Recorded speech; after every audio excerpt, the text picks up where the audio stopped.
Good evening, folks. I'd like to call to order tonight's Planning Commission meeting of December 8th, 2025. Iris, would you please call the roll? Mitchell, Here. Najak, Here. Moreno, Here. Kinney, Here. Sly, Here. Twing, Bruce. Here. Thank you. Thank you. Item number 3 on tonight's agenda is approval of the minutes from our meeting of October 27th, 2025. A copy of the minutes was distributed to the commissioners. Commissioners, do we have any revisions or questions about those minutes? Otherwise, do we have a motion? I'll move to approve the minutes as written. Do we have a second? Second. All those in favor say aye. Aye? Aye. Aye. Any opposed? Any abstentions?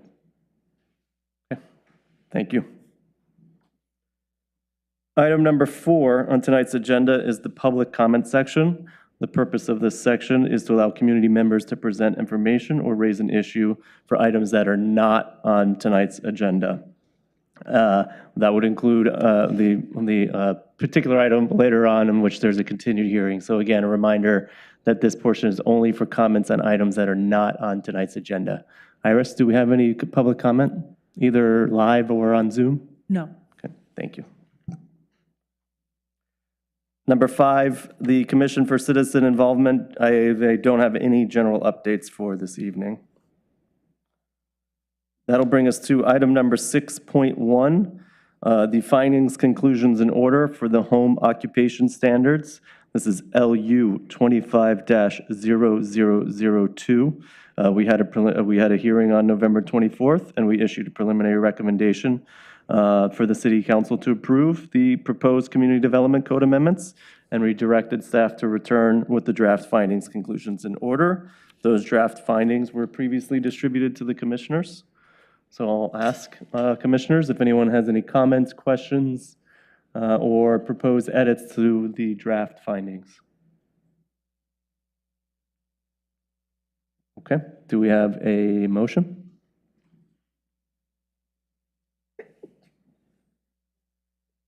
I'll make a motion to approve the draft findings. We have a motion to approve the draft findings as written. Do we have a second? Second. Okay. I guess maybe take a vote on this one if you don't mind, Iris. Who seconded? Thank you. Mitchell, No. Moreno, Yes. Najak, Yes. Kinney, Yes. Sly, Yes. Twing, Yes. Bruce. Yes. Motion passes. Thank you, Iris. Okay, moving along, this will take us to item number 7 on tonight's agenda. This will be the continued hearing on the 4,000 Kruse Way Place rezoning application. This is LU 25-0029. That is a request to amend the comprehensive plan map and zoning map to change the designation for the 3 parcels from a designation of OCR3 to OCR0 and from a zoning designation of OC to R0 at 4,000 Kruse Way Place. Again, this is a continued public hearing. We met, I believe it was October 27th when we were here. I just want to state that all testimony, public and written, that portion of the hearing is now closed, and we are here for the Planning Commission to just deliberate the testimony that's been given to us. I will say, I think to call out that at our last hearing, which was November 28th, this wasn't on the agenda, but during the public comment of that hearing, we had a woman testify and try to give evidence on this, and I think that's probably constitutes an ex parte communication that we just have to call out that was given to us on 11/28. Mr. Chair, to be clear, Yes. that information then, because it's not in the record, cannot be considered by the Planning Commission when you make a decision. Great. Thank you, Mr. Crane. Okay, and before we start our deliberations, I'll turn it over to staff just to give us a recap on where we are. Great, thank you. Good evening, Commissioners. I just want to give a little overview of what we were talking about last time, since it has been a few weeks since October 27th, the last time we spoke about this. My name is Ellen Davis. I'm a senior planner for the city, and tonight we are talking about 4,000 Kruse Way Place. It's in close proximity to Kruse Way and Boones Ferry Road. I'm sure you're all familiar with the site. We talked about it last time. I'm just going to keep going through these. I've got pretty short notes, so I'm going to try and get you right to deliberations and questions if you have any. The application has two parts to it. It's both a request to change the comprehensive plan map designation for the property from OCR3 to OCR0. This is 4,000 Kruse Way Place, the location. And again, a comprehensive plan map amendment and a rezoning request to go from OC to R0. And this application does not include any development at this point in time. If an application for specific development is submitted in the future, it will be reviewed under the codes that are in place at the time of that application submittal. Looking at compatibility between this site and neighboring sites, the requested R0 zone allows high-density residential uses. On this site, there are commercial sites to the west and southwest, and either assisted living facilities or high-density residential existing to the north, the southeast, and the east of the site. The proposal also aligns with the Waluga Neighborhood Plan policies, which require or recommend locating higher density multifamily uses near arterial roadways, commercial businesses, and existing multifamily uses not within low density residential areas. So staff finds that the proposed R0 zoning would be compatible with the uses and development patterns on the neighboring sites and would align with the neighborhood plan. Looking at adequacy of public facilities next, the applicant provided a conceptual utility plan and a technical memo from an engineering specialist. Both of these documents were reviewed by the city's engineering department, and they did find that the applicant's submittals demonstrate adequate capacity in our public infrastructure system, and that the proposed comprehensive plan amendment and rezone do meet our requirements for adequate public facilities. Moving on to roadways and traffic, the applicant provided a technical memorandum from a registered traffic engineer comparing the uses allowed on site today at the current commercial zoning with the proposed R0 zoning. Even if the site is developed at a high residential density as possible, residential use will still decrease the rush hour traffic on the site because it'll be a lower peak hour rush hour traffic demand than having a commercial site where everyone is entering and leaving the site at the same time. I'll also note that there are some bus stops for TriMet that are in close proximity to the site, providing another avenue of transportation for this location, as well as being located on and near arterial roadways and very close to I-5.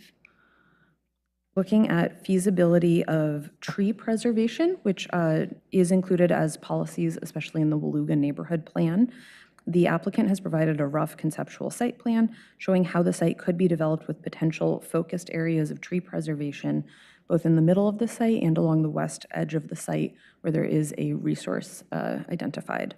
With this conceptual site plan, the applicant has demonstrated it is feasible to preserve existing trees on the site pursuant to the Waluga Neighborhood Plan. And by increasing the allowable residential density on the site, the proposal aligns with the city's goal of providing additional capacity for needed housing. As discussed in Wednesday's memo, the city's housing production strategy is still a strategy that we're continuing to work toward. We have not accomplished all of our goals yet, so we do need to keep working on it.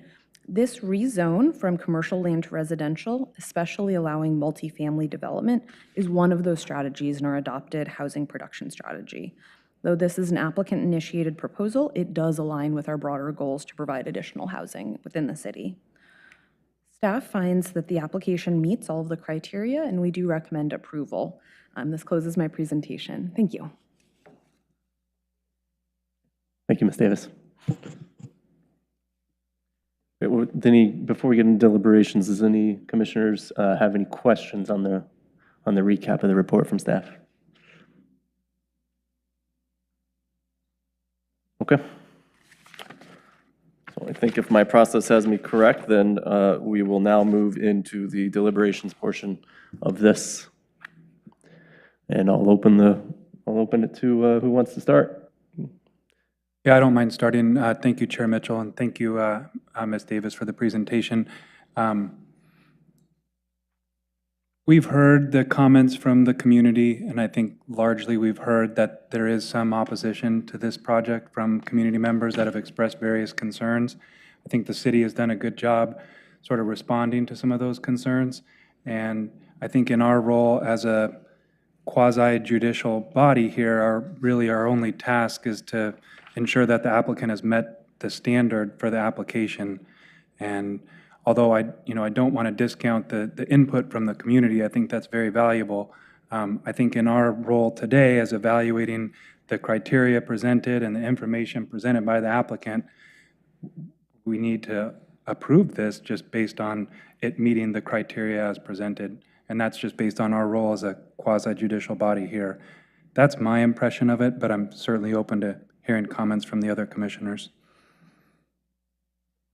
Thank you, Commissioner.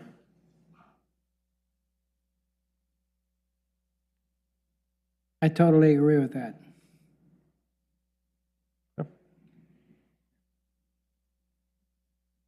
I would say that's a good summary as well. I would like to add to the community that this is just the first step of a development. It doesn't mean that anything is happening yet, and that anyone who is taking steps to redevelop this site, that I would encourage everyone to continue to show up to meetings, show up to development commission review, to continue to give your input, because it is important that we utilize the community resources to keep guardrails on development to ensure that it is serving and meeting the needs of everybody. I don't see in what's been presented a firm reason why we could deny this, but I would say to please keep doing your wonderful diligence on behalf of your neighborhoods, and don't be discouraged, because we do need the involvement of everyone to make sure that the end product isn't just serving one interest in the community, but serving everyone. Commissioner Najak. I think that's very well put, and I agree with what James started with. Based on the criteria we were supposed to evaluate this project, I think we should approve it. Chair, Commissioners, yeah, thanks. Concur with that as well. I support this. The proposal's consistent with the adopted policy. The city reflects our Grow Smart principles, supports a local property owner who is seeking to make improvements from a lower use to a higher use, still requires the full support of city council level, other design review commissions, things like that, and just as a bottom line, like meets the criteria as presented. So I support this.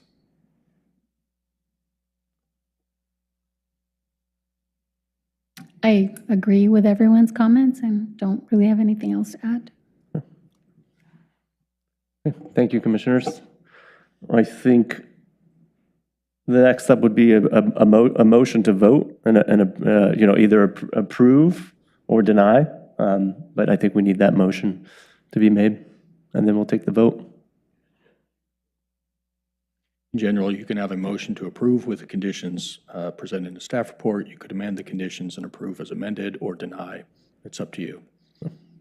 Do we have a motion? I'd make a motion to approve the report. Yeah. I'll second that. And just to A motion to approve the recommendation by recommendation staff with the- and with move the to staff comments. findings. Yep, thank you. Thank you for clarifying. Yeah, got it. Iris, will you please take a vote? Sure. Who seconded? I did. Thank you. Mitchell, Yes. Moreno, Yes. Najak, Yes. Guinea, Yes. Sly, Yes. Wing, Yes. Bruce. Yes. Thank you, Iris. And I'll note again that this vote was only a preliminary decision, and the final decision will be made upon the adoption of written findings that will be presented to us. Yeah, so, thank you.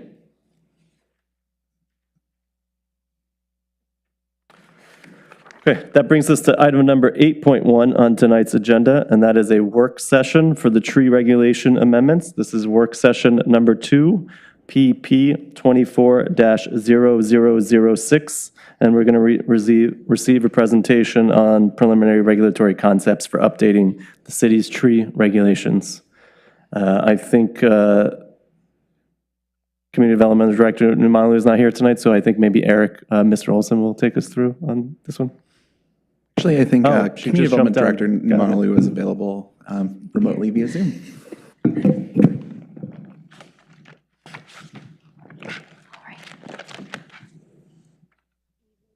Commissioners, I cannot see what's happening there. Unfortunately, I have a cold right now, and that's why I am participating remotely. Sarah Goldstein from Cascadia Partners should be there to present. Yes. I assume Sarah's at the, Yes. Sarah's Hi. here. Hi, everyone. I'm Sarah. Are we able to get the slides up? Thank you.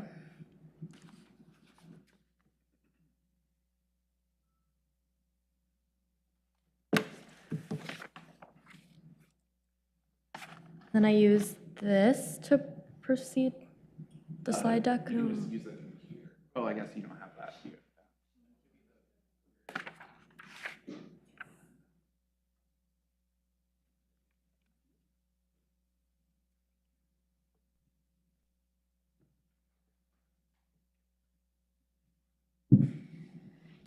All right, so we won't be able to see Jessica. I just want to confirm, or if she wants to make a comment, it will take over?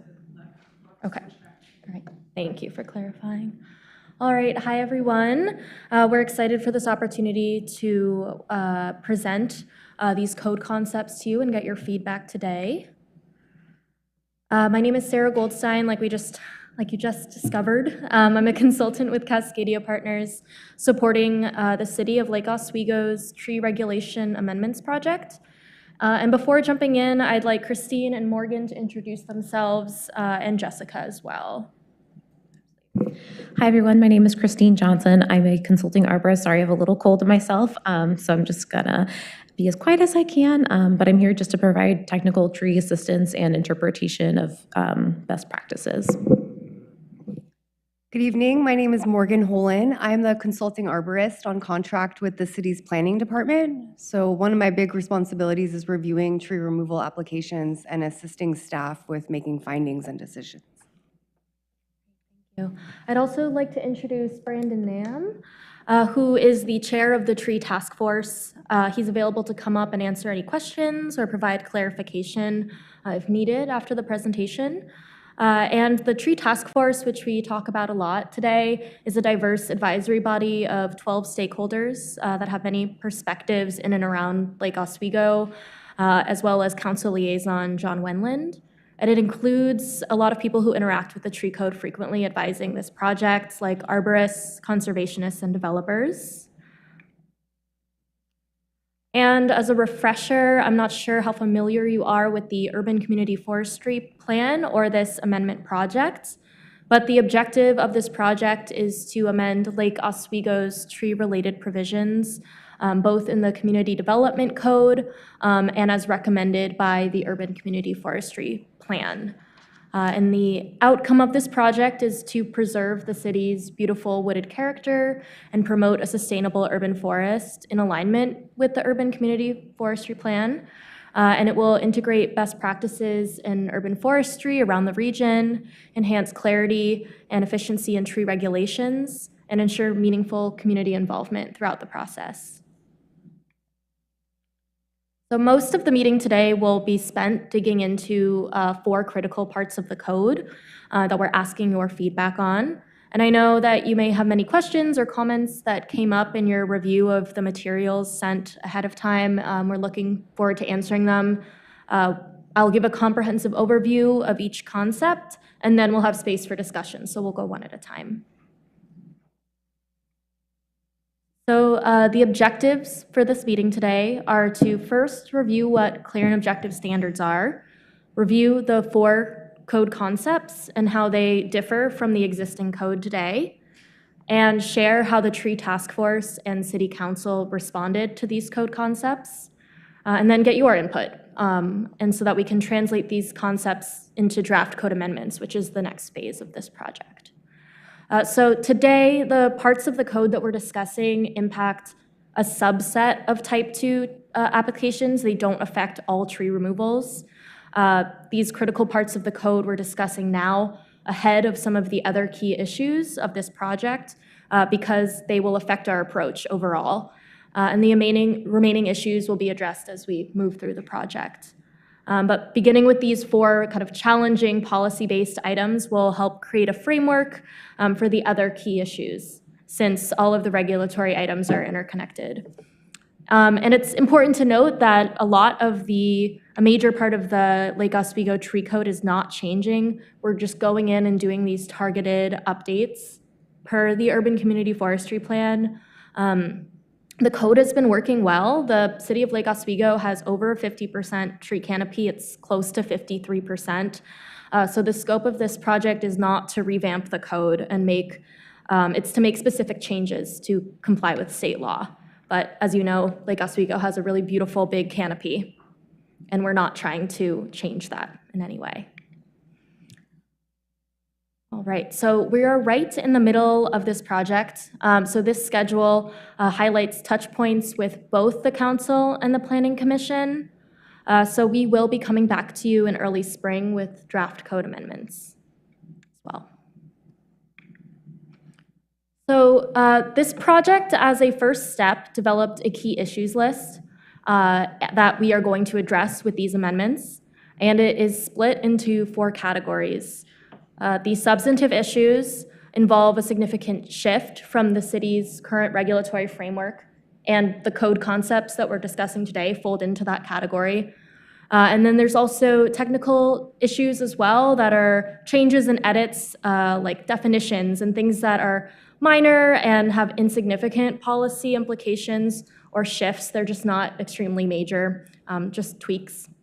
And the list is also split into categories of development and non-development. So those issues that touch on tree code that directly relates to construction of new buildings, and non-development issues which don't relate to construction. So these are things like landscaping and infrastructure conflicts. So this list on the right here, you may be familiar with it, is that list of key issues. On the left are the substantive issues, and the right are 25 technical issues.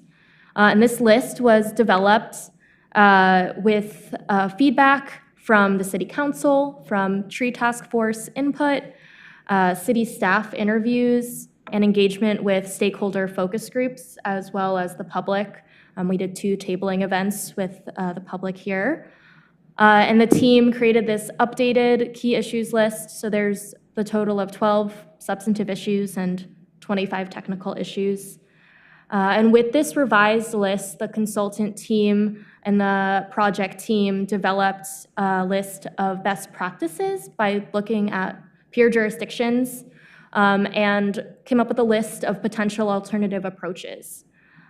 This was presented to the Tree Task Force to provide feedback, and out of that came the code concepts. So yeah, when we did review this with the Tree Task Force, there were some clear areas out of these 12 substantive key issues that people raised a lot of comments and questions about. They're highlighted in blue here. And they just needed a bit of a deeper dive and to explore some of the levers of code that were there and kind of the push and pull of these concepts. And so these 4 key issues that we'll be discussing today are creating clear and objective standards for needed housing, ensuring consistency in tree permitting between non-development and development, and evaluating the appeals process to reduce delays and conflicts, and creating incentives for tree preservation. So again, these relate to needed housing development and only a subset of tree removals. They have important policy implications for the rest of the key issues list, and they're really important to address at this point before we start drafting. So what is a code concept? I just want to make it really clear that it's preliminary, and we don't want to get really hung up on numbers and percentages. We're just here to see how everyone is feeling about these concepts, and it's not the same thing as draft code. It's not set in stone. It's developed as a tool to encourage your reactions and get feedback. And these were created after meeting with the tree task force and exploring how these alternative approaches that were developed as part of the best practices phase of the project were considered. And the code concepts, again, are preliminary. Nothing's been decided yet. So we welcome all questions, but some of them might be kind of more related to draft code, where we are in like the conceptual phase of this project. So something we're going to talk a lot about today is clear and objective standards.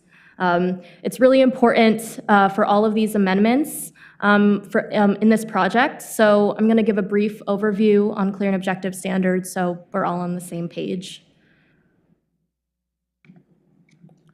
So this is the Oregon state statute, which requires cities to adopt and apply clear and objective standards and procedures regulating residential development to ensure that the city does not use discretionary or subjective criteria to deny projects or discourage housing through unreasonable cost or delay.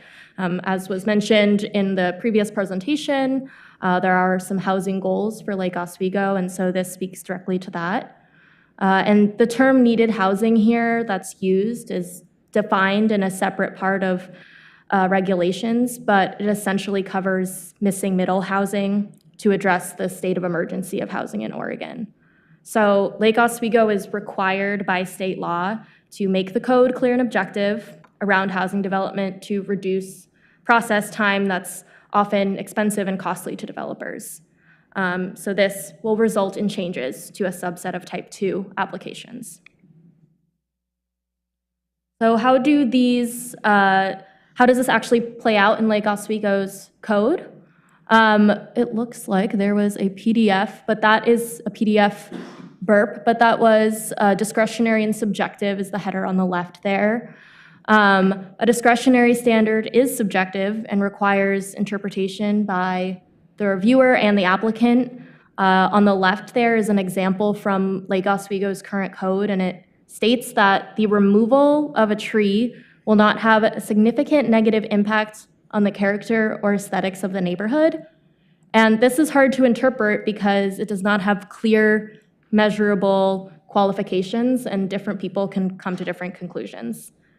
A clear and objective standard has specific measurements and details. That means that by right, if somebody does these things listed in the standard, a permit can be administered and they can continue without delay. So cities, including Lake Oswego, are now required by state law to offer a clear and objective track, so clear and objective option in code, although there can still be discretionary tracks as options as well. So does anyone have any questions of clear and objective standards? I know that you all interact with the code very regularly. This was, okay, amazing. So like I mentioned before, the discussion around each of these 4 code concepts will be structured the same. I'll give an overview of the existing code, an overview of the code concept, and then before we jump into questions and discussions, I'll share how the concept was received by the tree task force and the city council as well. So this first key issue is kind of the meatiest. It's creating clear and objective standards for residential development. It definitely is a pretty large concept, so I've just broken it into 3 parts. I'm going to refer to them as part 1, 2, and 3, but that's not like important in any substantial way. So this is part 1. how the code works today. If a site were being developed for housing and there were existing trees on the site, the process would be that a developer would apply for a type 2 tree cutting permit, and the city would then determine if they could or couldn't remove the trees based on the existing discretionary code, which is shown on the left here. Trees are already being removed under this current code. We have a graph here that shows different types of permits and how they are split up between the categories. Tree removals for housing development are a large part of that 16% bar there, which shows type 2 permits for all development types, not just housing. But housing does comprise a large portion of that 16%. And state regulation requires clear and objective standards to make it easier for staff to administer code, clearer for developers, and to allow the city to align our regulations with the values outlined in the Urban Community Forestry Plan. This is a good opportunity to be able to incorporate that plan. So this is part one of the alternative concept. It provides two clear and objective approaches that the applicant can choose from. So these are both options, either to retain a percentage of total healthy trees on a lot or retain a percentage of total DBH, which is diameter at breast height, on the lot. And so we're still in conversation about these percentages, like I mentioned earlier, but this is where they're at now. I want to make sure not to get too hung up on them, but we're welcome to take feedback on the percentages. We want to keep the focus, though, on whether these two approaches to the concept are appropriate and if there's a preference for one or the other. So this is a diagram, an example site from the memo, which shows a lot with 4 trees on it. The table shows how this person could meet the standards set forth in this concept in 2 different ways, and how they might result in 2 slightly different outcomes. But this is the goal of this code concept, is to provide some more flexibility for developers and sites while keeping a good standard level of preservation and tree retention.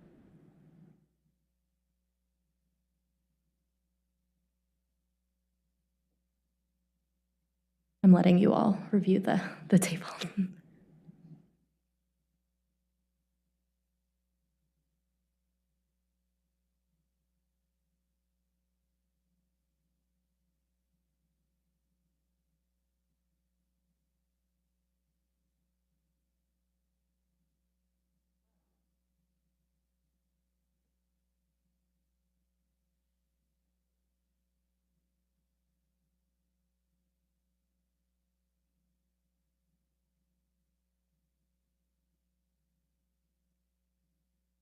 Chair Mitchell, is it okay if I move on to part 2? Anyone have questions on this one? No. Go ahead. Thank you, Sarah. Thank you. And the second part of this alternative concept provides exemptions for trees within the building envelope for small lots. So this was a suggestion by a tree task force member. And this would be for small lots around 5,000 square feet or less, or lots that are no larger than 15% of the minimum lot size required in that zone. So the retention, at the last meeting with the tree task force, somebody asked if this exemption would make it possible, to subdivide a larger lot into many smaller lots and therefore avoid tree preservation, which is a good question. But the clear and objective standards that I presented in part 1 would still be required outside the footprint area of the building. So this would make it feasible to build if there are trees within the potential building footprint, but it wouldn't necessarily mean that they could subdivide and remove every single tree within the larger lot. So the exemption is not exemption from the clear and objective standards, it's like an exemption from getting a permit at all?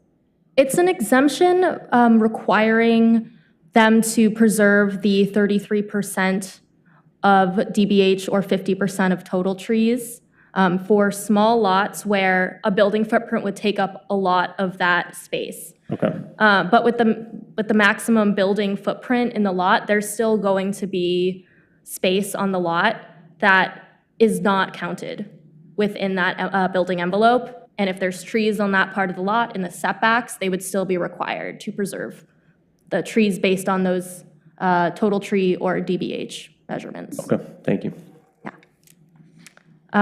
So when we brought this to the tree task force, Councilor Wendland requested some data about how many lots this would affect.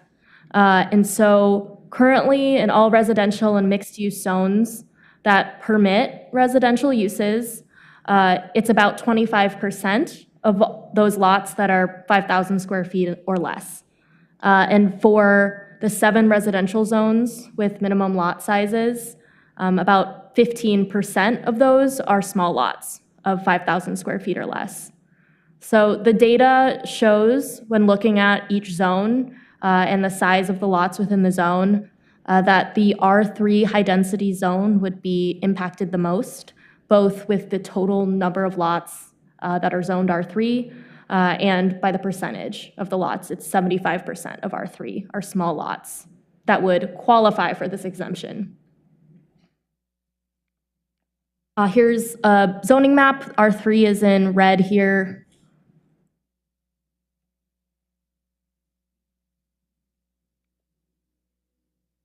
And then on to the third part of the concept. How the code works today is that if a tree removal meets the criteria for issuance of a type 2 tree cutting permit, but it's deemed a significant tree, it can't be removed.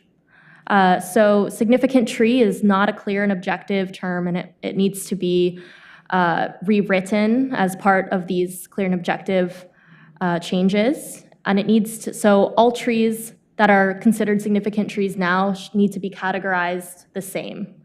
One tree can't be significant unless that's very clearly written out in the code. Right now, significant trees can be removed with 2 exemptions. The first is if there's inevitable damage by the tree to neighboring structures, infrastructure, or utilities, sidewalks, or an alternatives analysis by an arborist deems that there are no alternatives to removal. And right now, native trees are more likely to be considered significant or important, but there aren't any benefits or incentives to keeping them. And so this alternative concept cuts out the alternatives analysis by an arborist and routes the applicant directly to those percentage standards that we just discussed, with percentage of total trees or percentage of DBH, to determine if removal is okay. And the key here is that the discretionary term significant is removed, and the code concept provides bonus credits for native trees, which will be specifically listed out in the code with the updated tree list.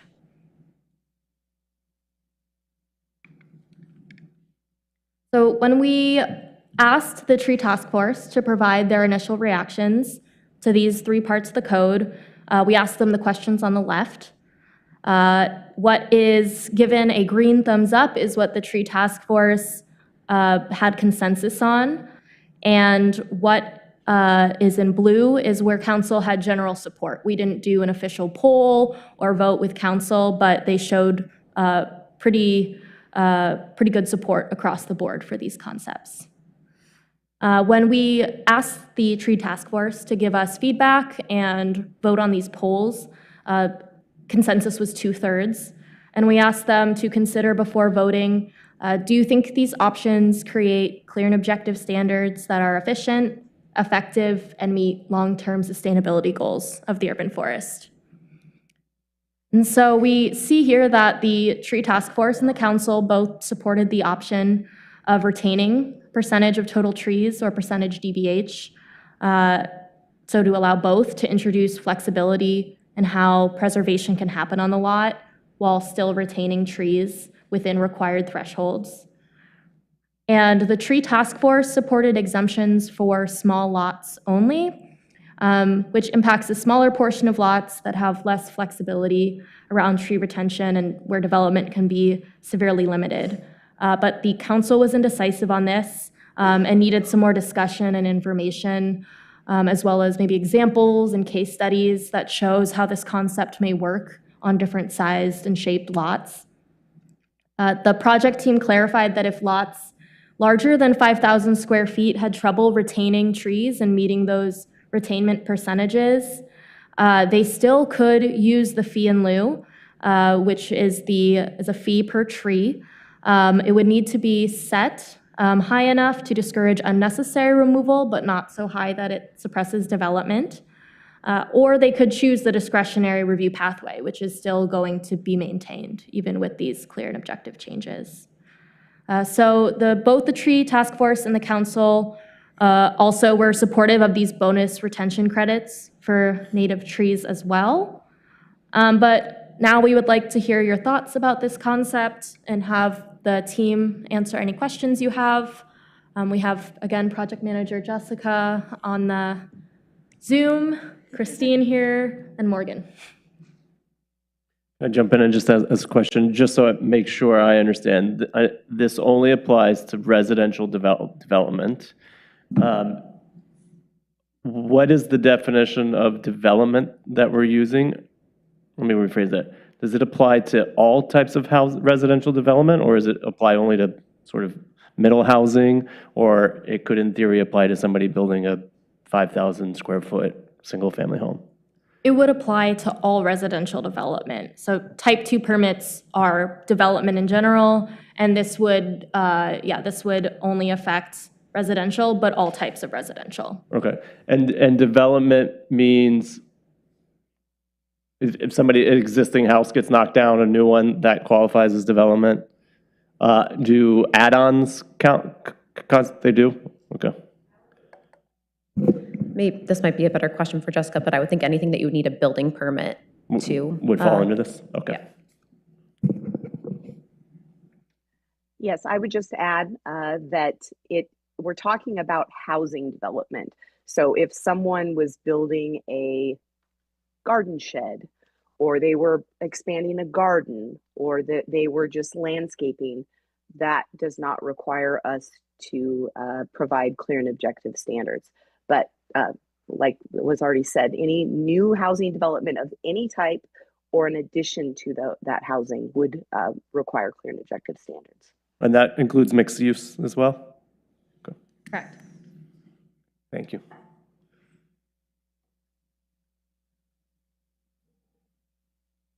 How much faster will this speed up the process from what's currently happening?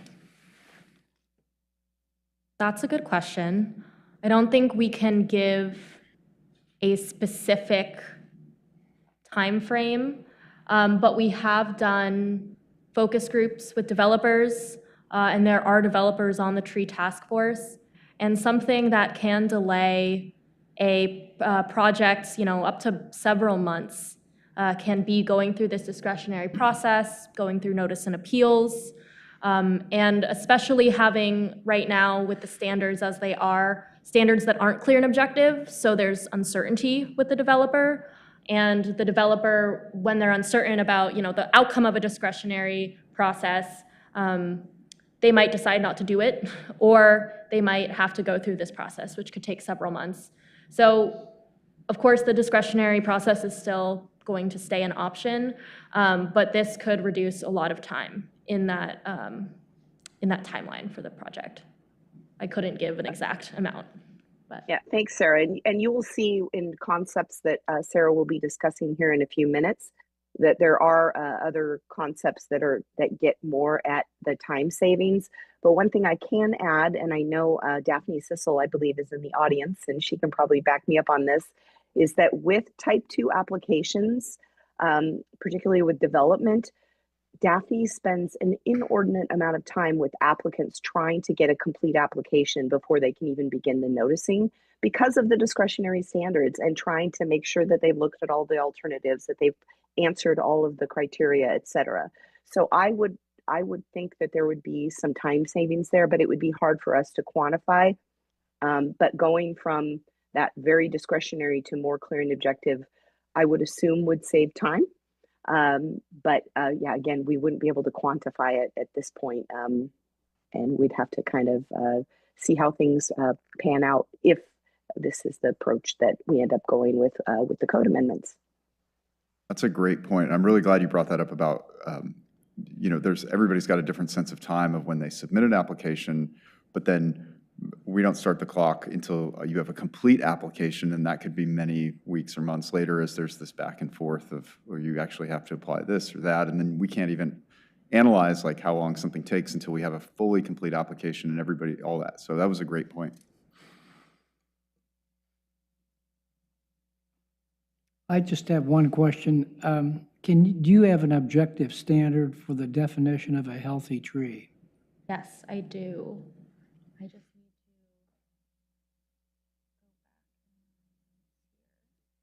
to. A healthy tree. So this is a suggested definition by the consultant team and also open to feedback.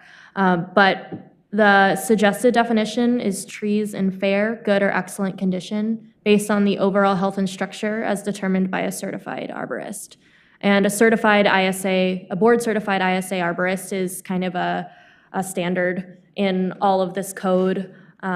They are the experts that are pointed to in many parts of the code to evaluate the alternatives analysis, the health of trees, and whether or not they might be at risk to structures or utilities. Do you have any other comments? Okay. You did a good job. Who makes that decision? When you say arborist, what arborist?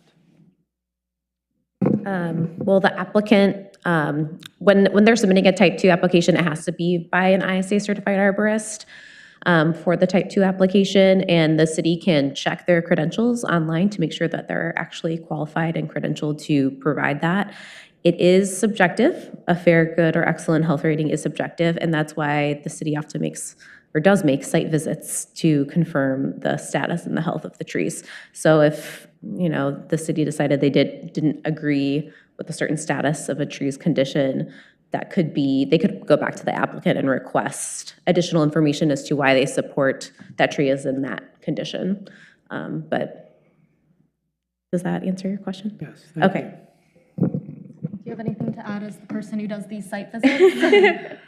So I think under this concept, an applicant would have an arborist create an inventory, so a list of the species, size, condition, and to help with those calculations to demonstrate how the criteria are met. And then, currently I go out and review every single type 2 application that comes in. So I don't know if that would continue with the new process. I kind of assume that it would. And I'd go out and take a look and see if it's, fair, poor, good. But, if most trees are fair or good, and if they're poor, then, they would qualify most likely for a landscape reason for removal or a dead tree permit, something like that. So, we can get very specific in the definition. We can go to the landscape plant appraisal manual and have a whole table to help define good, fair, and poor. Yeah, but trees are living things, so, and their condition is often dependent on their site too. So what is a good condition for a tree in a forest setting is different for a tree that's a street tree. Right? Yeah. I have another question. Is it the underlying goal here is to remove a barrier to housing development, like at the end of the day, and tree the time and expense in applications and tree removals has been identified as a barrier to housing development? Because we need more housing as we know through our housing needs analysis. Yeah. So, Sorry. Yeah, it ties back to my other question, which is this application to all residential property and not like targeted to middle housing, like having this clear and objective standard targeted only to more housing, which is the underlying goal. Yes, it is just targeted to all housing. It's not targeted towards missing middle housing. So single-family residences would qualify. And yes, this is the ultimate goal of these code concepts are to remove unnecessary barriers and time costs for development of housing, but it is also to align with the urban community forestry plan, which is a plan that is based around the health and sustainability of the forest. So it is a balance. And a lot of these code concepts are going to be a balance between the two. Like I kind of mentioned before with the percentages for tree retention, you can't make it, too high because then all the developers would go to the discretionary track and nothing would really change. But if you make it too low, then we might be losing trees at a higher rate than we would otherwise, and it could have a negative impact on the canopy. Was there a discussion at the tree task force meetings that I'm limiting this to just applying to sort of middle housing or more dense housing and not allowing it to apply to single-family homes? New development of single-family homes? We can't do that. So state law specifically says that we have to apply clear and objective standards to needed housing. Needed housing are the housing types that we are identified in as needed in our housing needs analysis. And as all of you probably recall on the commission, we need every type of housing in the city. So we cannot pick and choose which types of housing the clear and objective standards apply to. It has to apply to all housing. It has to be available to any type of housing, including a large mansion, unfortunately. Yeah. Okay. Thanks, Jessica. A follow-up question to that would be, is there any way that there could be some sort of like bonus or like say, oh, you can do X% for everyone, but an additional percentage bonus if it's for, say, like very low income housing? Yes, that is a great suggestion. Did you have further comments about that? I just see Jessica nodding, so I didn't know if Jessica wanted to speak or. I think it's a Jessica question. Okay, yeah. Sorry, yeah, I think it's possible to do that. It's interesting. So this is the tree code. It's not a land use regulation. It's in chapter 55. It's not in chapter 50. I'd want to think on that and consult with our land use attorney, but it would seem to me that as an incentive, we could potentially do that. So I think that's worth looking into. Okay, thank you. And there are other incentives that we'll be talking about shortly that are more tree related, but we could maybe tie that in another concept. I have a question about the two proposed retention metrics. There's the percentage of total tree count and then the percentage of total DBH. Does staff have a preference? Do you see ever recommending one or the other? And how do we avoid an applicant, quote, gaming the system by just picking the metric that results in the lowest number of trees retained? So I can respond to that. What we're going to plan. So right now we're just looking at this as an overall concept. And that's one of the reasons why we didn't want to get too caught up in the percentages, because it's like, okay, well, let's look, are these concepts something that are feasible? We're kind of generally hearing, at least so far from the tree task force and the council, yeah, these seem like reasonable concepts. And there's really not a lot of other things we can choose from that are purely clear and objective.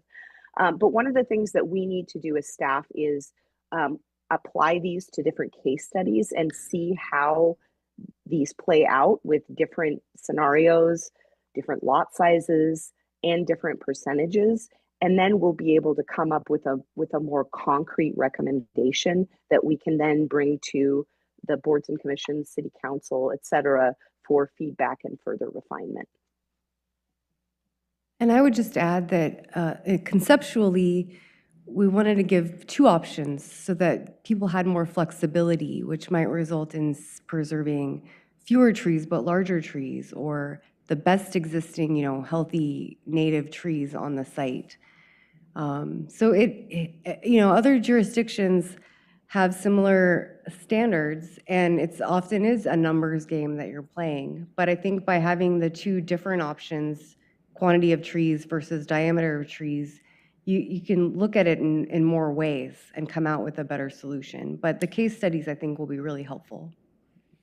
Thank you. Yeah, when I'm trying to give my kids two options, it's two options that I'm okay with either one, which they choose. You can put your jacket on or carry it with you. You choose. Yeah. So kind of the same concept here.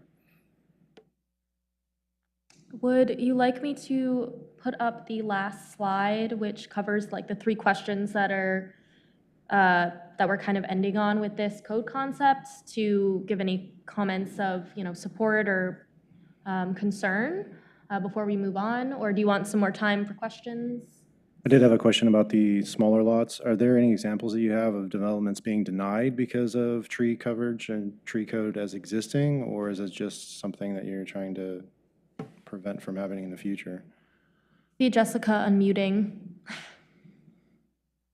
So we don't have any standards. So I would say right now for the discretionary standards that we have for type 2, there is no minimum tree retention requirements at all. So someone could technically, if they show they have no other alternatives, remove every single tree from their site.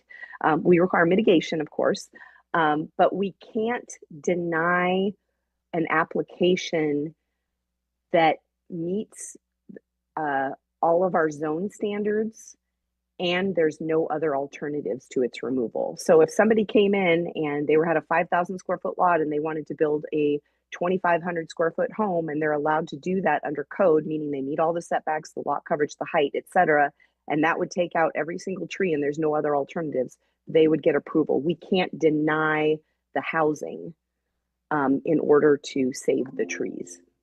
Or we can't make the house smaller than is allowed under the code.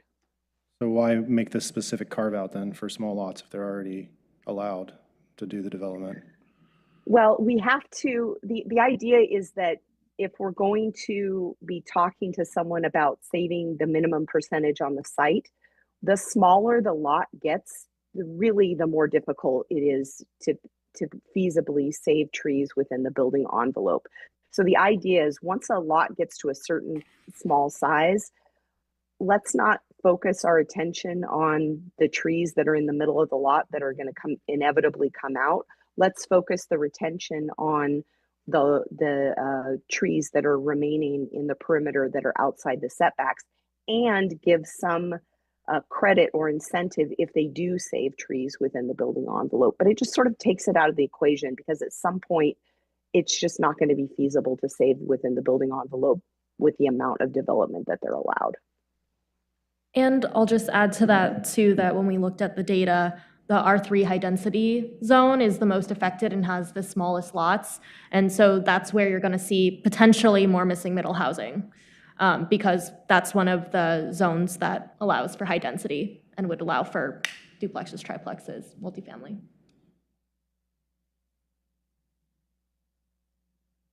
Would we be able to pull back up the slides?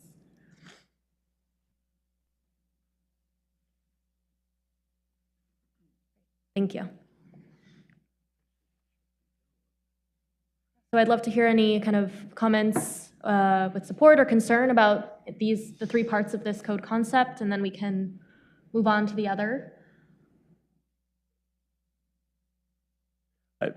Personally, I think this is on track. I mean, I understand that, well, the percentages are, we're not getting into the granular details of the percentage, but I think this sounds like it's on track to me, especially if the tree task force is on board with it. I think, as noted, my question about like trying to foster middle housing, I think Rachel had a great idea, like if we could comply with state law, but also further incentivize this to not end up with single-family homes taking advantage of it.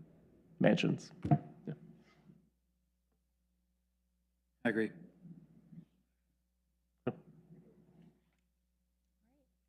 Any last comments before I move on? Just don't want to cut anyone off. Go ahead, Sarah. Thanks. Great, so we're on to the second key issue, which we've already kind of touched on, but creating more tree preservation incentives.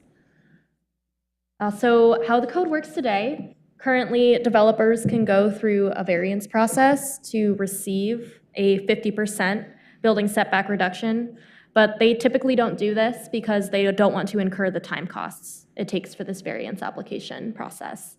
And so this isn't necessarily going away. The team is totally willing to keep this as an option, but the alternative concept puts forth another potential pathway for developers who retain 50% or more of the trees on the lot or that 33% DBH. And they could still apply for the variance, but they just couldn't get both. It would be either they apply for this variance or they could do this other pathway, which is here. So if the clear and objective standards that we covered in part 1 of the first code concept are met, the applicant could be exempt from the public notice and appeals process, and or be eligible for small adjustments in dimensional standards like setbacks, building height, without going through the variance process, and or stormwater credits, because trees are proven to have stormwater benefits, and so they would get some stormwater credits by tree preservation on the lot. So all of the tree task force members supported small dimensional adjustments. We pulled them on the top 4 options. We didn't pull them on the stormwater credits. But all of the tree task force members supported the small dimensional adjustments. However, consensus wasn't reached because of how the polling went out. Some of the members voted for both, and some voted for small dimensional, but neither of those got a 2/3 majority.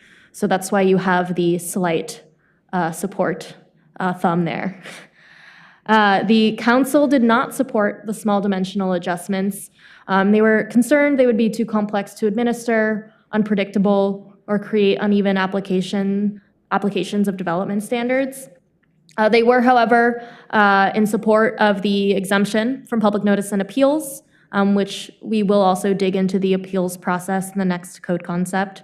And they were also in support of stormwater credits. So this concept is a lot more succinct, and we open it to your feedback, questions, and concerns.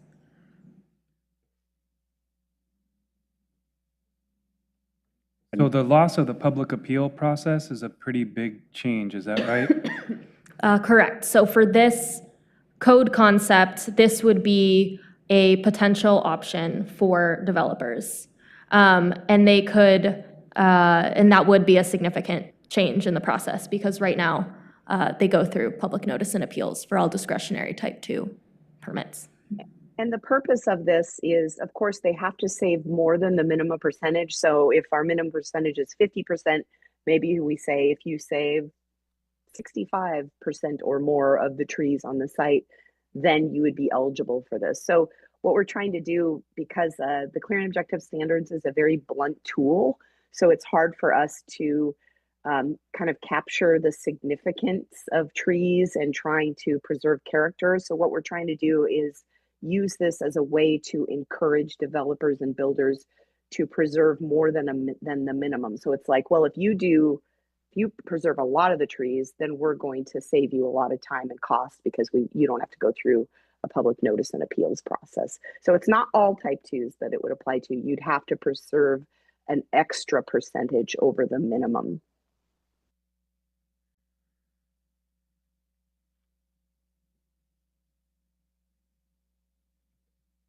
Is the minimum, Jessica, the minimum as it exists now, or the minimum as it's being proposed here?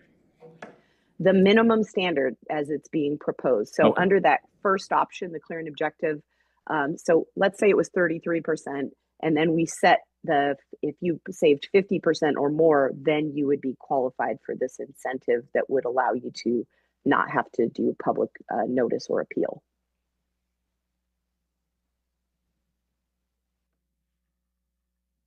I mean, I'm on board.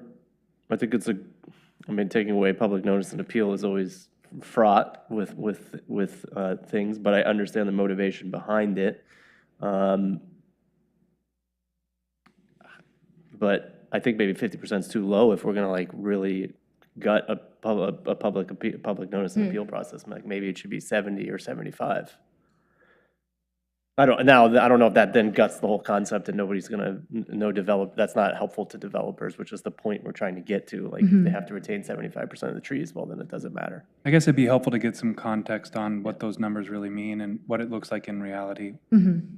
Yeah, and that's a good point, and we would want to set that percentage to be high enough to be both effective and an incentive. Yep.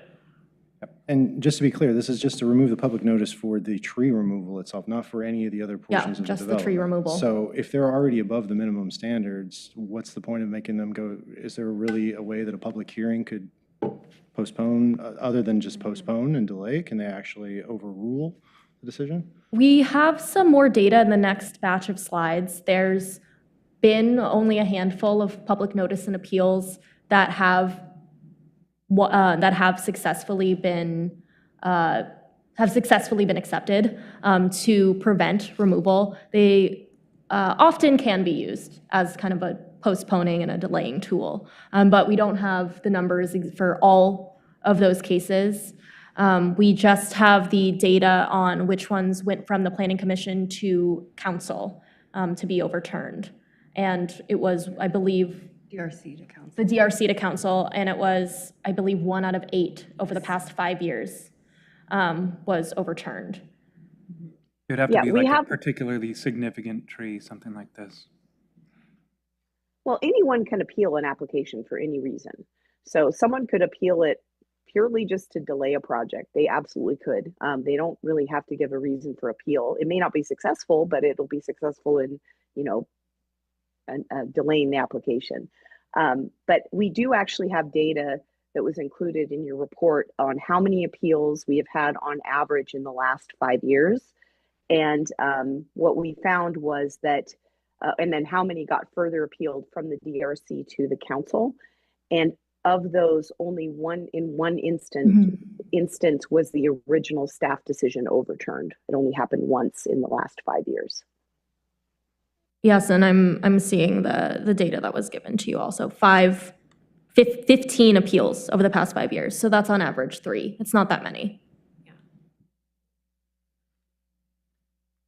If I can chime in here, as a housing and community developer myself, I would say the stormwater credit would be, just from a tactical perspective, the most likely to incentivize me as a developer to preserve more trees on a site.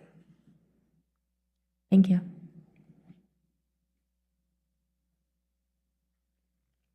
Yeah, I would kind of lean in favor of the way the council is on these ones. I don't think that changing setbacks and those type of changes would be good. There's too many things that could go wrong tweaking those, but stormwater incentives sound great, and the unnecessary delay of a public hearing, if they're over a substantial portion, I agree with Chairman Mitchell, it should be a pretty big percentage, but I think that would be a great incentive. Yeah, thank you. And like I mentioned at the beginning of this concept as well, there is an existing exemption from the setbacks, from dimensional adjustments and setbacks. There is just a variance process. And so there is, in that way, more of a barrier to getting that setback than this proposal here. But it could still be possible for a developer to apply and get that incentive.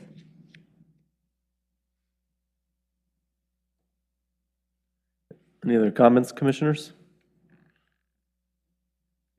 Sarah, do you have like direction from us on this particular one? You feel comfortable? Yes, thank you. And we can, go back to the slide deck.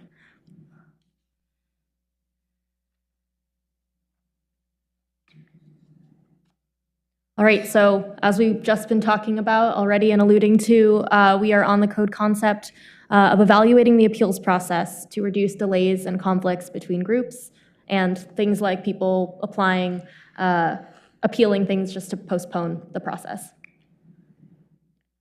So currently, the notice and appeals process is 3 weeks for all type 2 removals. And if there is an appeal, it will go to the Development Review Commission, the DRC, and then can further be appealed to City Council if they aren't satisfied with the DRC's ruling. And like we just mentioned as well, the data from 2020 to 2024 shows an average of 3 appeals per year. There were 15 appeals over the past 5 years. And over this 5-year time period, 8 of these appeals were then further appealed to council, but only 1 were overturned. So that's 1 out of 15 appeals that were overturned. This alternative concept proposes a reduction in the notice and appeals process for all applications to 2 weeks instead of 3. And if there is an appeal, it goes to the DRC or a hearings officer. The third part is that it may no longer be further appealed to the city council. But we did pull these 3 pieces with the tree task force and got some feedback from the council as well. All tree task force members were in favor of having a more streamlined process that wasn't unnecessarily cumbersome if the clear and objective standards are met. And the council was also in support of reducing the notice and appeals process to 2 weeks. So both parties supported this. And in a unanimous decision, all of the tree task force members supported the concept for a hearings officer instead of the DRC. We got a bunch of comments in support of that. There's 1 member of the DRC in the tree task force, and people on the tree task force felt like a qualified hearings officer can make informed, consistent decisions more quickly than the DRC, which holds hearings twice a month. And then, of course, if the public notice and appeals process kind of doesn't line up with those DRC meetings, it can further delay a process. The council, however, was undecided about a hearings officer. There were a lot of words of support, especially because it can reduce administrative time and budget. But there were also concerns about this new position's potential for bias and the community's reaction to this hearings officer. Third, 60% of the tree task force members supported the idea that a hearings officer decision should be final and not further appealable to city council. So this wasn't a 2/3 majority, but 60% did support this concept. Council also went back and forth on this one, with some saying it's important to have a path for public recourse and others noting that there are such rare cases that appeals are overturned that it would just save a lot of time and resources to just go with the final decision of the hearings officer. So as you are all part of this existing process, what are your reactions to these alternative concepts? Who's the hearings officer and how is that person or persons chosen? Yeah, Jessica, do you have a? Sorry. Yeah, we do have a hearings officer actually on contract. We need to do that because by state law, we have to take expedited appeals of expedited land divisions to a hearings officer. So our city attorney's office went through the contracting process, and so we have them on retainer. So anytime it comes up, we just contact them and we sort of use them as needed. So, but the hearings officer is chosen through a competitive bidding process by our city attorney's office. So lowest bidder based on cost, or is that the criteria? No, that isn't. Cost is Okay. one of the criteria, but we also look at qualifications, we look at references, we look at the qualifications that we want as a community for this particular hearings officer to have. A lot of them are either practicing or retired attorneys. We tend to see that, but they are typically, I guess the advantage of a hearings officer is they understand how to apply code and how to apply standards and how to do it in sort of an even-handed way. So they're professionals essentially. And there are a lot of communities out there that do utilize hearings officers. Go ahead. Well, I was going to take up 3 questions. I don't want to, sorry to jump. Just to be clear, this is an appeal of the type 2 application in general, right? So it could be about something other than tree removal. We're not just talking about limited tree removal, or do I have that incorrect? I see Jessica in meeting. Yes, so the concept would apply to all type 2s. So if we retain both a discretionary process for non-housing and then as well as the clear and objective process for housing, any application that's type 2 that's eligible to appeal would, if you chose this, if we ultimately chose this concept, would go to the hearings officer. Okay. Were you asking Chair Mitchell about other types of appeals that aren't related to trees, though? Is that what you're? My understanding is that this would not impact that necessarily. That's not within the scope. I don't know enough about the permits to know whether that question was ridiculous or that question made sense. Oh, sorry. I understand I'm now. sorry, I misunderstood. Yeah. Chair it's just Mitchell, I the type 2 apologize. tree removal. Just, I yeah, so Just type 2 tree Type removal. 2 permits are That's one of right. our Got it. 9, type 2 permits are one of the 9 permit types for trees, tree removal in Lake Oswego. So Okay. it's just for trees. Okay, got it. But if So- somebody was doing some other land use process, like just a regular partition or something like that, that would still go to the DRC and then to the city council. This would only affect type 2 trees. Okay. I'm hearing my question was ridiculous. That's what I got. When we talk about the like they go through the DRC, appeals go through the DRC versus using a hearing officer, how is the timeline affected? How much quicker is it with a hearing officer? The Development Review Commission meets twice per month. And so they meet on the first and third Mondays of a month. And sometimes you have 5 Mondays in a month. And so if you're trying, or sometimes they have a full schedule. So sometimes if you're trying to schedule an appeal, that might have to be bumped out to a later time. Whereas with a hearings officer, it's based on their availability. So there would be a minimum appeal period time, but once that appeal is filed, then you have more flexibility in scheduling with the hearings officer, assuming that they have a more open schedule than the DRC.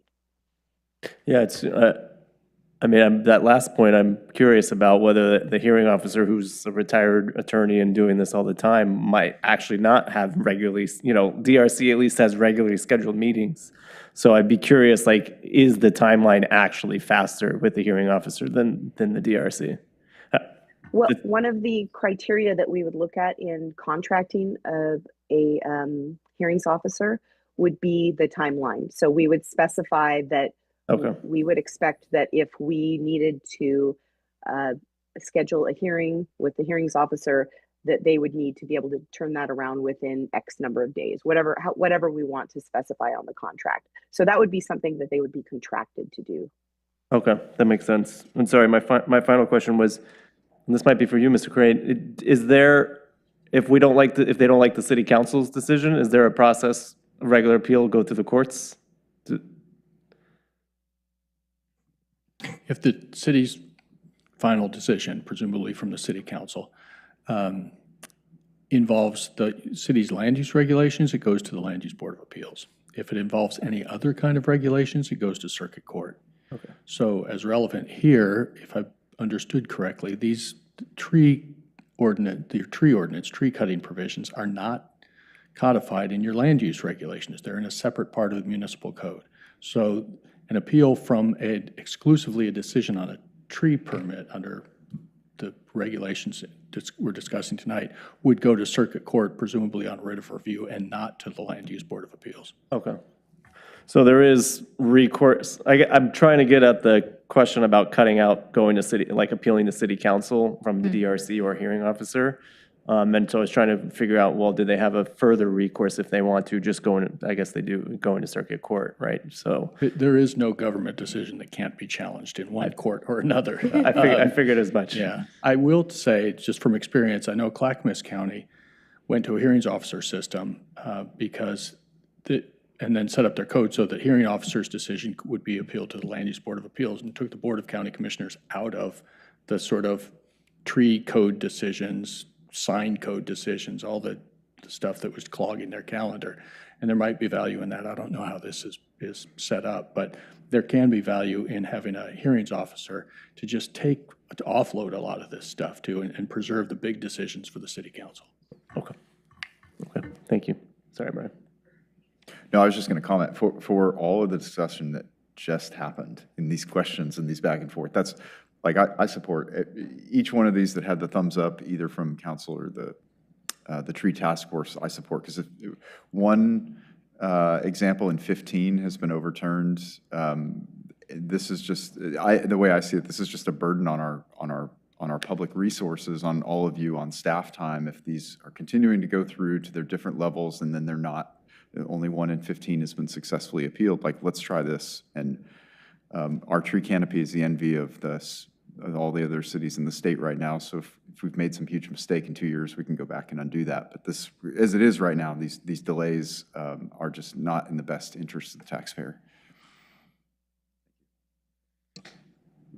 Thank you for your input. Does anybody else have any comments or input before we move on to the next concept?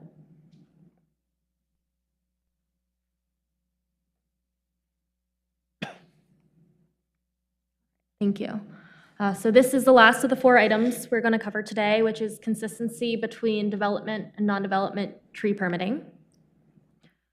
So the way the code works today is if a type 2 removal permit is granted, a type 2 removal permit is granted if it does not have a significant negative impact on the character or aesthetics of the neighborhood, like I mentioned earlier. But this is specifically broken down into the code as tree removals that are significant. So if it's deemed a significant tree, which is not a clear and objective term, if it serves as a visual screen, if it is a street tree, comprises more than 50% of a stand of trees, or where the removal will alter the features or skyline.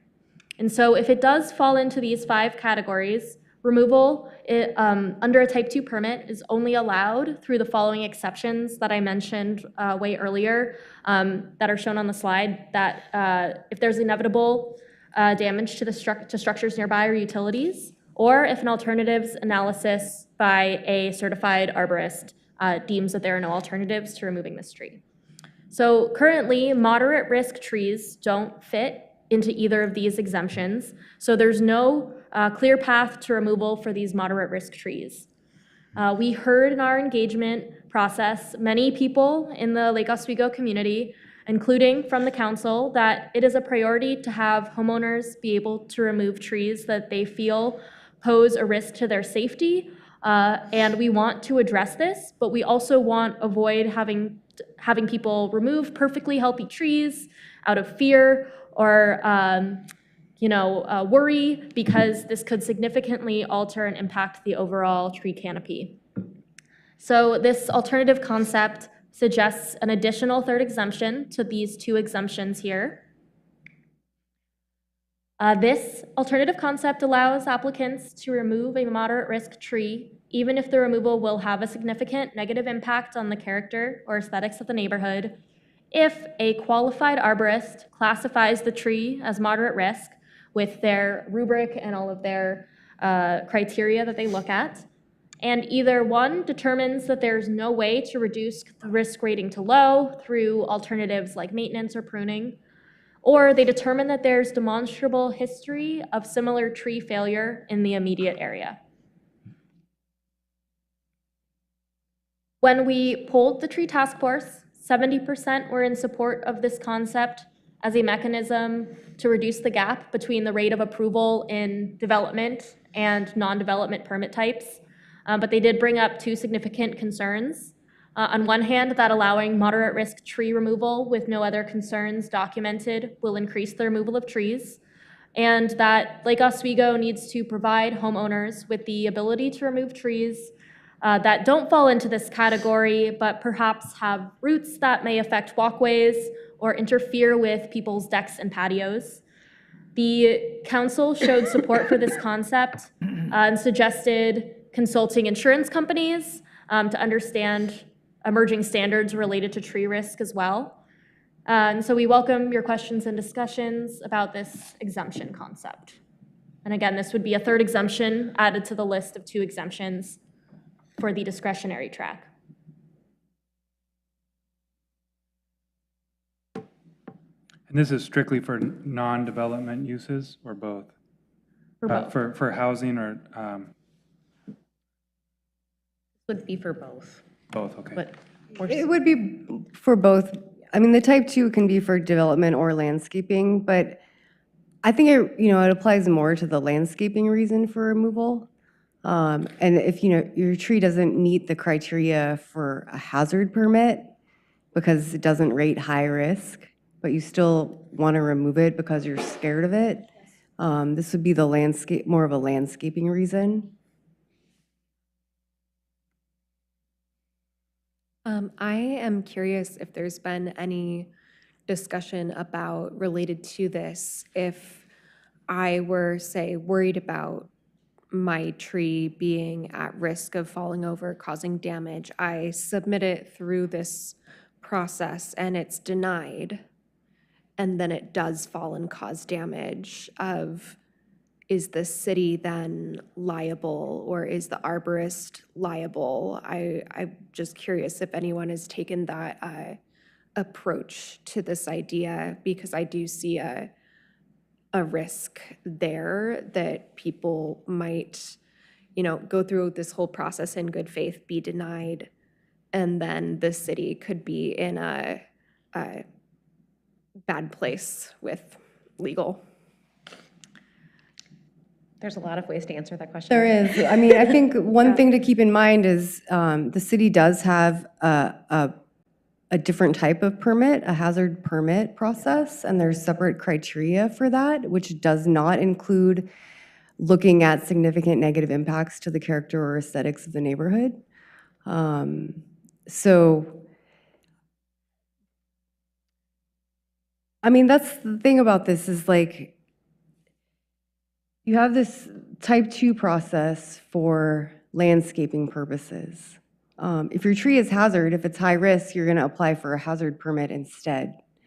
And if it's an obvious hazard, you can submit some photographs and staff or I can verify that, yeah, it's an obvious hazard and issue the permit. If it's not so obvious, the code requires the applicant to contract a tree risk assessor qualified arborist to fill out the city's double-sided hazard evaluation form that already is consistent with the International Society of Arboricultural Standards for risk assessment.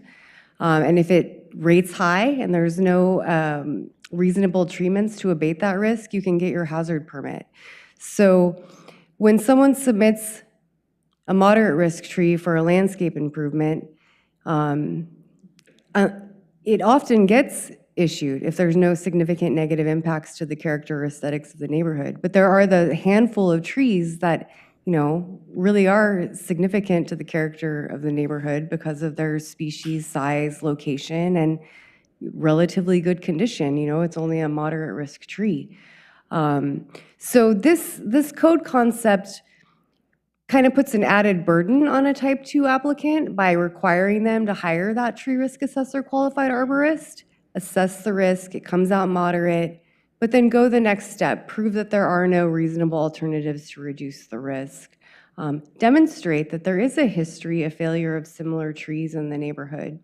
And then you can meet that exceptions criteria. So, I think there is some concern that it could result in more trees being removed. But from what we've seen with it being a problem in the last couple of years since the February 2024 storm, it's really only been a handful of applicants that have really run into that problem. But to answer your question, I think staff would say, you don't meet the type 2 criteria, go look at the hazard criteria and apply that way. So I don't think that's been a concern as of yet. But your original question. I'll just say from personal experience, last January, February, we had one or two of those days of snow and ice.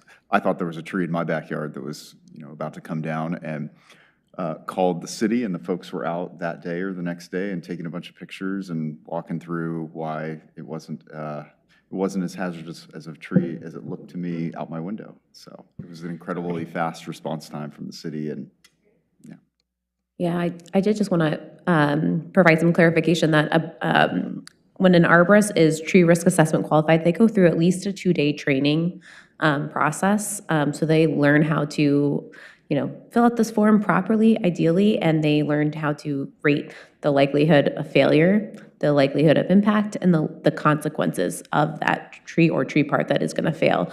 So there's multiple aspects that influence how this can happen. And so this is a very subjective and discretionary rating system, which is good that the city already has that included. And I agree with Morgan that it will make it very hard and up the ante for somebody who's submitting with a type 2, because they really have to prove things. And I think the tree code is robust here, and we're not going to lower a standard just because, they have this option now. They still need to meet that moderate level of risk, which is in itself is actually kind of hard to get to moderate too. Most trees are low risk. And I've thought about this a lot, and I think, we're already really good at tracking our tree removal permit data. And so if something like this were to be implemented, we'd really keep a close eye and see what the implications of it are. And if it became excessive, we could reevaluate it. I wonder if there's any kind of education component, getting to what, Commissioner Guiney's question, which I thought was a great question. I look out and I go, man, that tree looks like it's tilting over. That's got to be dangerous. But someone that's a track certified arborist might look at other factors and say, no, clearly this is a low risk tree. Has there been any discussion about public education involving these changes to the tree code? Yes. There has. Public education and outreach is a large part of this project, and we have been, through all of the focus groups and tabling events, we have been creating a list of items that should be addressed with public education and outreach. Jessica can probably speak to this a little bit more on next steps in public education and outreach, but that is a major part of the urban community forestry plan. And there is a lot of information that can be given to the public, especially about maintaining trees on their own property, that can really help them understand, how to have the healthiest tree and how to have the least amount of risk. Yeah, so the city has an ongoing public education component. Morgan Holen, who's sitting there and part of our project team, does an incredible amount of work every single year. She helps hold tree workshops. She organizes tree pruning workshops, tree planting, tree protection. She organizes all of our Arbor Day events, which include a lot of education. We also have a lot of educational materials that are available on our webpage. One of our most popular is Right Tree, Right Place, making sure that giving a list of various species, trees, where's the best place to plant them if you, depending on how big your planter strip is, whether there's overhead utilities, et cetera. So we already have a lot of resources. As far as hazard tree goes, it doesn't matter for some people what you tell them or how much information you give them. If they have a tree that they feel is a hazard, particularly if it threatens, it's next to their child's bedroom, you can't educate them about anything. They want the tree to be removed. And that's what we have heard through our public outreach. The council wanted us to address that. We've had people come and testify to the council about this. So that's really what this is about, is trying to give some sort of a relief valve to those situations where it doesn't qualify as a hazard. It doesn't qualify under our normal type 2 process. So here is another option that someone can go through. They have to provide some extra documentation, but it gives them more confidence that that tree is either if it's a moderate risk, that they can do something to make it a lower risk, or if it's not, or there's been a history of tree removal, like they saw a huge tree come down in their neighbor's yard in the ice storm, that they have other options. So this really was not something that staff was proposing to do. It's something that we heard from the community, and the council directed us to provide as an option. Great, thank you. So I have another slide here going off of this topic. So this is the question that we posed to council as we wrapped up these 4 code concepts. Should clear and objective standards be only applied where we legally have to apply it with needed housing, or should it apply to all tree removals? The project team's recommendation is to keep a 2-track system to avoid removal out of fear and overall increase tree removal citywide, to avoid increased tree removal citywide. And the council agreed that they ideally would retain a two-track process, maintaining a discretionary path for permitting, that it's not related to residential housing development. And this preserves stronger protections overall while still providing a clear structured path for necessary removals for housing development. So again, I'm turning this to you. If you feel like these concepts have given a good, clear, and objective track that is an addition to the discretionary process that Lake Oswego already has, to remove those barriers for needed housing. Or if you disagree and you think that clear and objective standards should be across the board the same. Did the tree task force vote on that? Because I didn't see the green. No, yeah, sorry, the tree task force did not vote on this, but the council did. Commissioners? I just wonder, will this have an impact and require additional staffing and resources to evaluate all of these changes? It's going to add some complexity with the dual track system and things like this. Do we anticipate having increased staffing? Well, the clear and objective track would replace a lot of the existing discretionary type 2 permit processes. So ideally it would reduce the amount of staff time and process. But if Jessica and Morgan or Daphne have anything to add to that, you're welcome. Just interject. I don't foresee it creating the need for an additional staff person. Yeah, I guess, just, I'm sorry to chime in here, but I would just point out that, you know, basically because we only have that discretionary track right now for a lot of things, you know, it would take a big chunk of what's going through the type 2 process and actually simplify that quite a bit. So I concur, but, you know, I just want to point out, I think, yeah, it would actually make things considerably more streamlined.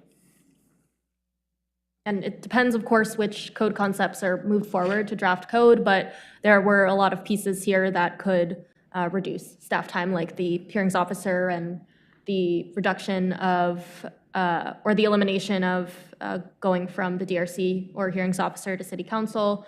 There are a lot of little levers that can be pulled with these code concepts that, you know, affect staff time, but ultimately we'd be reducing the number of discretionary type 2 permits that, you know, go across the counter. Thank you.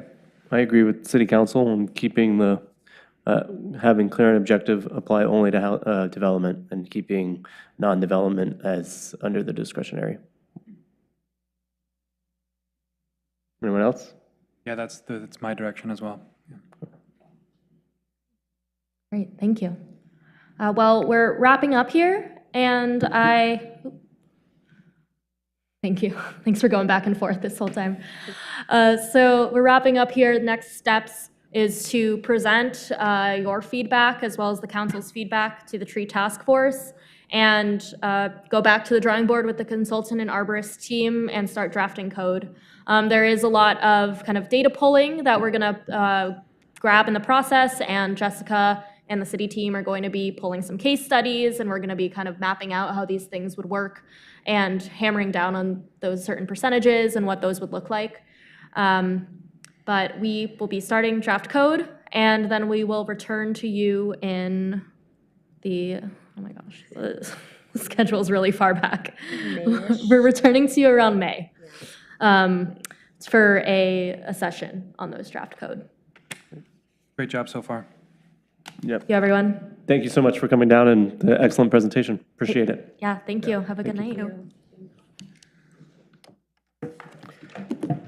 Item number 9, other business. Just a reminder that at the commission's next meeting, this is technically our last meeting of 2025. So at the next meeting, we will need to elect a chair and vice chair. So just a heads up, just to start thinking a little bit about that and just a little bit of preparation, advance notice.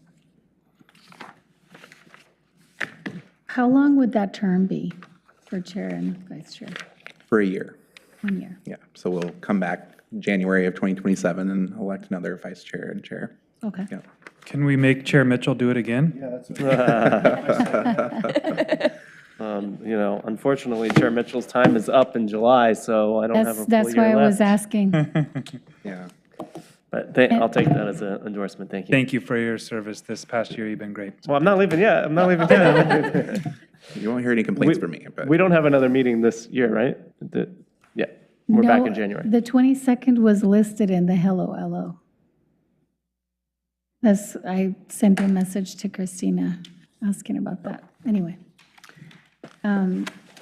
Is there any word on a holiday party? I know the last couple of years, the mayor has had a reception. Is there not going to be one this year? I am not the person that can answer that for you right now. I will look into it though and try to follow up via email. I'm not sure if Jessica knows off the top of her head either, but yeah, I think, yeah, apologies that I can't answer that for you. Okay. I wasn't aware that the mayor held a holiday reception, so I feel bad that I wasn't aware of that previously. Of course, we do have the boards and commissions summit coming up in January, but yeah, we'll look into it, but I have not heard anything. That may have been what they did before, bringing all the boards and commissions together. Item 10, schedule review. All right, so back to the schedule here. We will be holding the Planning Commission's next meeting on January 12th. That will be 2 items mainly on the agenda that day. Work session where we're going to talk a little bit about our existing conditions analysis for the Foothills Plan update. So getting into a little bit more meat now that we're a little bit further down the line with that work, as well as the consideration of findings for the continued hearing that we heard your deliberations on this evening. So 4,000 Kruse Way Place rezoning, we'll think about findings on January 12th. And actually, Jessica, I should have put the summit on the agenda here. Do you remember what the date of the summit is off the top of your head? Or I don't remember that, but I realized that I should give them a heads up about that. So that will be in early January as well. Come to sort of try to follow up with Deanna's comment. I am looking at my schedule very quickly. Well, I'll just go through January. Oh, it is on, yeah, it is on January 15th. All right, so it's on a Thursday typically, so that'll be January 15th. I'll put that on your schedule, and we'll distribute that again just as a reminder. We're all encouraging, that will be actually after our next meeting as the Planning Commission, but it's important to try to get as many commissioners to attend that as possible.